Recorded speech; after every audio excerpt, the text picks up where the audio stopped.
It's the Opperman Report.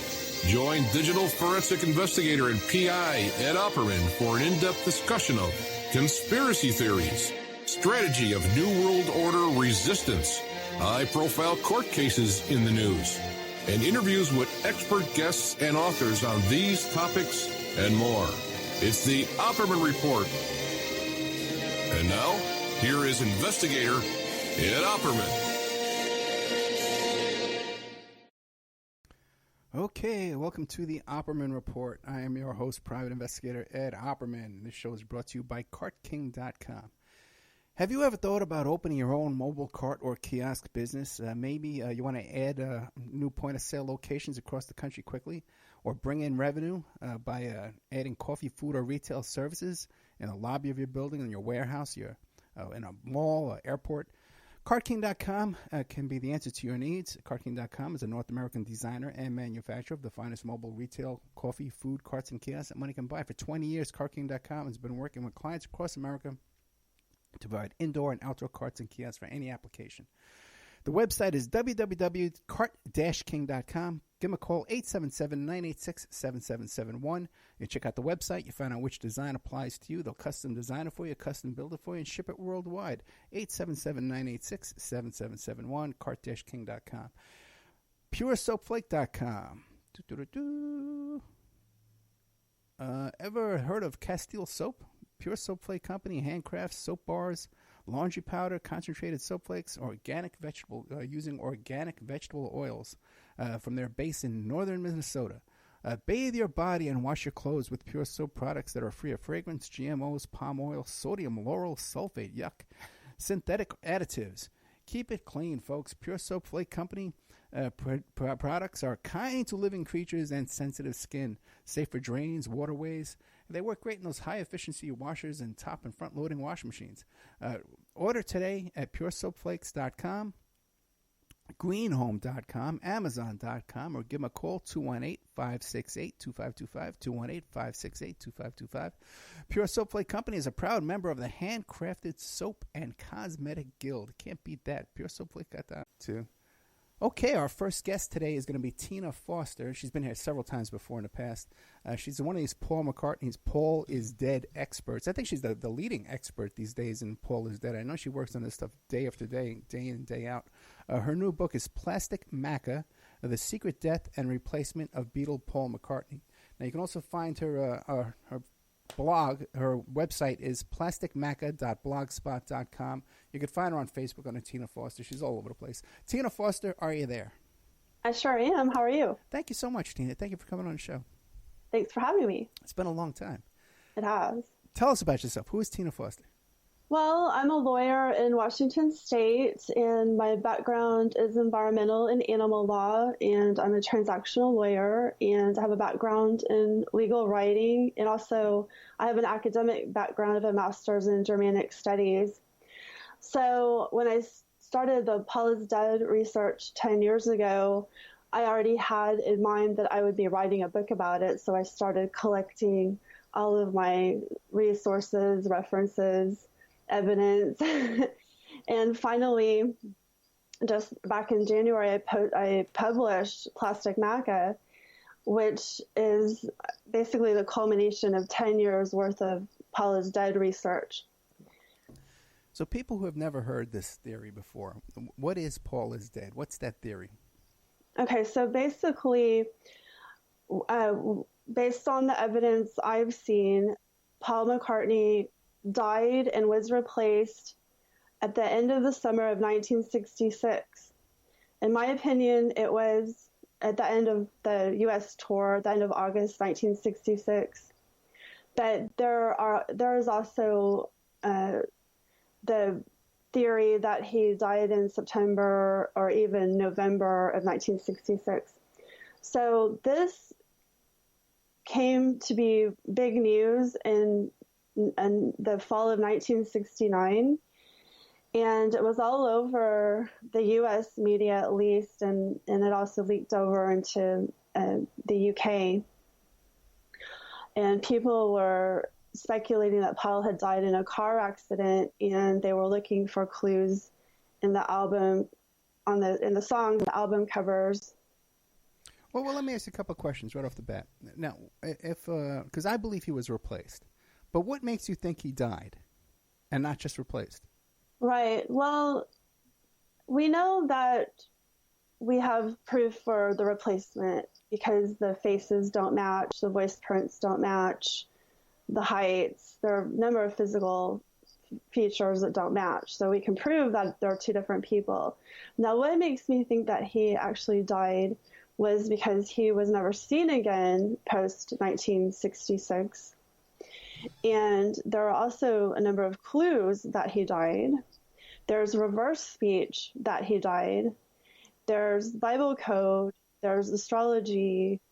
And I might be missing something, but there's so much supporting evidence that he died, even though we don't have a body. Okay, and now, why do you think they would leave clues? If he died and they replaced him, or didn't die and they replaced him, either one, why would they be leaving clues? Like, why do people rely on these clues? Well, some clues are purposely left, but some clues are not. Some, like reverse speech, is a function of communication, and it's not intentionally done. So when you reverse a song and you find the hidden clues, that's not backmasking, right, then that is something that's unintentionally left. So I put a lot of stock in that, and actually police in Oregon have even used it to help in their criminal cases. Yeah, you're talking about that stuff that John David Oates, or was it David John Oates? Yeah, I know that guy. Oh. Yeah, I knew that guy years and years and years ago. And I got to tell you, I don't give him. Because I was involved in settling that whole lawsuit with him. I negotiated the lawsuit with him and Art Bell when Art Bell was suing him, and I had a lot of dealings with that guy. And I got to tell you something, man. I don't give him any credibility whatsoever. Not even. I wouldn't trust this guy to mail a letter for me. Much less, yeah. And I tell you something else. All those people around him that were doing that reverse speech stuff, they were all kind of went crazy. I think listening for those things, like listening for backwards stuff, and sitting there with your ear tuned into that all day long. I think that makes you go crazy, man. But that's just my experience.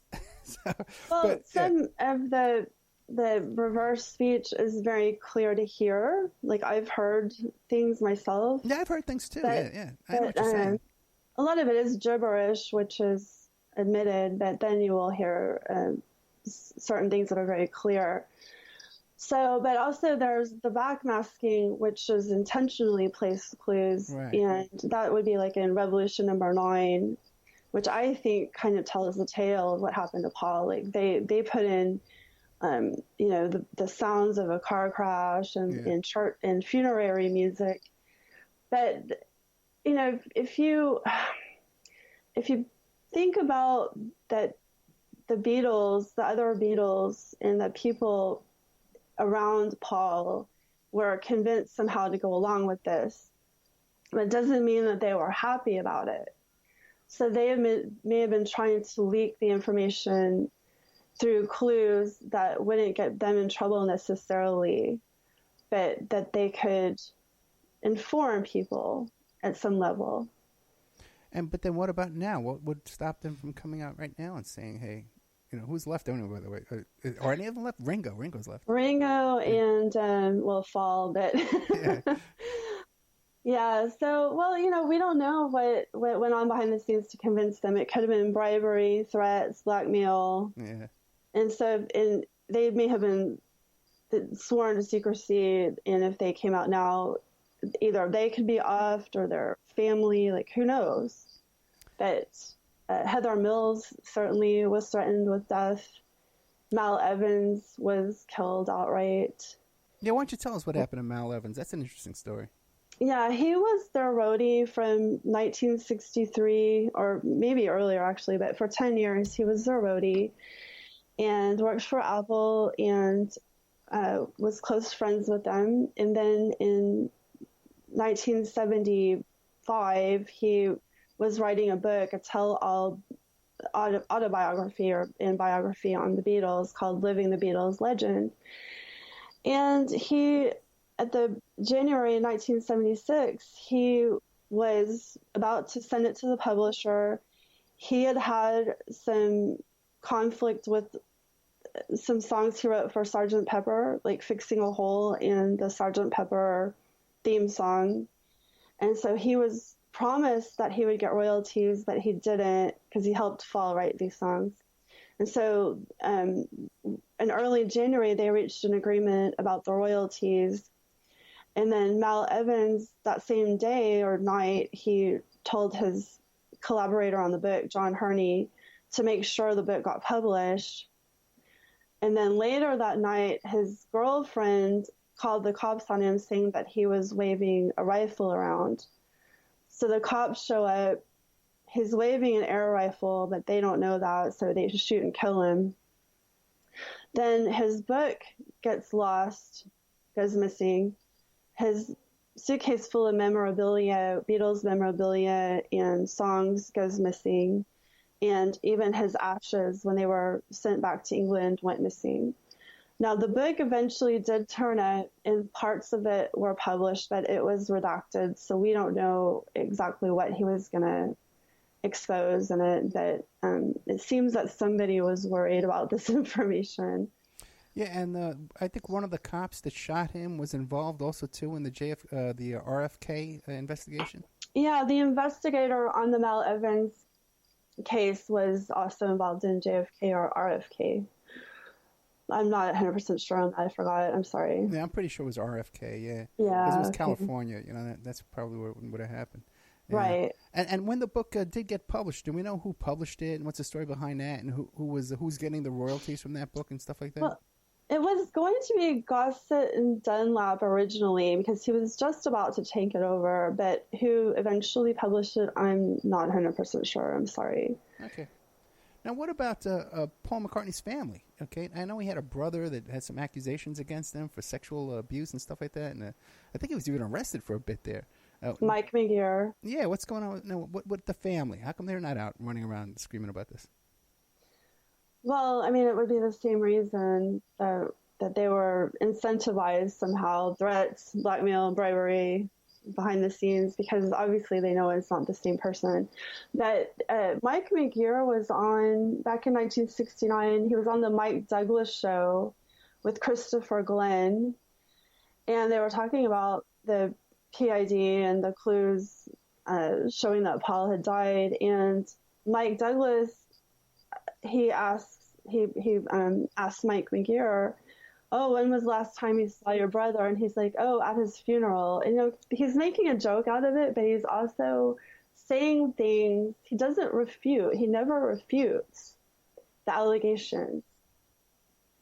Yeah, and that's something that you see quite a lot even with Fall, because he never actually says he's the original Paul. He says, I'm not dead.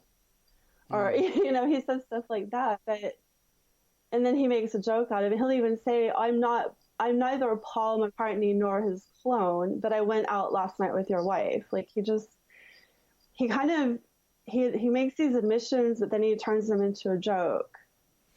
Yeah, another thing, too, if you notice with Paul, he's the only one of all the Beatles that kind of kept his hairstyle in the same fashion as when he was a kid. Like, they've all had really elaborate changing in hairstyles, but he's always kept his to look like the original young Paul. You know what I mean? I think that's a very good point, because when he stepped into Paul's shoes, Paul was 24. And he has never been able to really develop past a 24-year-old Paul, or what he imagines a 24-year-old Paul would be like. He's still like, woo, and you know, doing all that stuff. Like, he's never really matured because he can't, if that makes sense. It does make sense. It does make sense. And what about Paul McCartney's other work? He's given out hints and clues in his other work with other bands and stuff. Right. Well, there's a plethora of clues. I mean, all of them have left clues, and I think, for me, a very telltale sign that it's not the same person is just the quality of the musicianship, even of Fall's post-Beatles work. And he has been